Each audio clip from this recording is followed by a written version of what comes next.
ADMന്റെ സാന്നിധ്യത്തിൽ തീരുമാനിച്ച ക്വാറി ഉൽപ്പന്നങ്ങളുടെ ഏകീകരിച്ച വില വർധന നടപ്പിലാക്കാൻ ട്രഷറി ഉടമകൾ തയ്യാറാവണമെന്ന് contractors and construction coordination committee ഭാരവാഹികൾ. അല്ലാത്തപക്ഷം കരാറുകാർ ഏറ്റെടുത്ത പ്രവൃത്തികൾ നിർത്തിവെക്കുകയും ക്രഷറികളുടെ പ്രവർത്തനം തടയുമെന്നും ഭാരവാഹികൾ കണ്ണൂരിൽ വാർത്താസമ്മേളനത്തിൽ അറിയിച്ചു. തങ്ങൾ നിശ്ചയിക്കുന്ന വിലയ്ക്ക് ആവശ്യമുണ്ടെങ്കിൽ വാങ്ങിയാൽ മതിയെന്ന നിലപാടാണ് ഇവരുടേത്. ഇത് ഒരു തരത്തിലും അംഗീകരിക്കാൻ കഴിയില്ലെന്നും ഭാരവാഹികൾ അറിയിച്ചു. അനിയന്ത്രിതമായി വർദ്ധിപ്പിച്ച വില കുറച്ച് 4 രൂപ മാത്രം വർദ്ധിപ്പിച്ച് നടപ്പിലാക്കാനായിരുന്നു ഉടമകൾ ഉൾപ്പെടെയുള്ളവരുടെ സാന്നിധ്യത്തിൽ നടന്ന ചർച്ചയിൽ തീരുമാനിച്ചിരുന്നത്. എന്നാൽ 1 രൂപ മാത്രം കുറച്ച് ക്രഷർ ഉടമകൾ ധിക്കാര നിലപാടാണ് പുലർത്തുന്നതെന്നും ഭാരവാഹികൾ അറിയിച്ചു.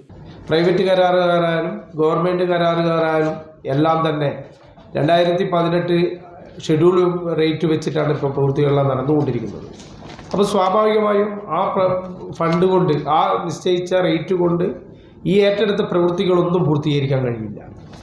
അപ്പോൾ സ്വാഭാവികമായി ഇനിയിപ്പോൾ മറ്റൊരു വഴി നമ്മുടെ മുമ്പിലുള്ളത് പ്രവൃത്തികളെല്ലാം നിർത്തിവെക്കുക എന്നുള്ളതാണ്. പുതിയ ടെൻഡറുകളെല്ലാം വന്നുകൊണ്ടിരിക്കുകയാണ്. ആ ടെൻഡർ പ്രവൃത്തി ഉൾപ്പെടെ ഏറ്റെടുക്കാതിരിക്കുക എന്നതാണ് നമ്മുടെ മുമ്പിലുള്ള വിഷയം.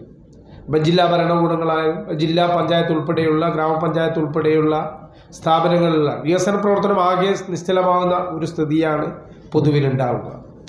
അതുകൊണ്ട് ജില്ലാ ഭരണകൂടവും സ്റ്റേറ്റ് ഗവൺമെൻറ്റെല്ലാം ഈ കണ്ണൂർ ജില്ലയിലെ ക്വാറി ഉടമകൾക്ക് നടത്തുന്ന ധാർഷ്ട്യമായ വല്ലാത്ത ധാർഷ്ട്യം കളിക്കുന്ന ഈ നടപടികൾ അവസാനിപ്പിക്കുക തന്നെ വേണം.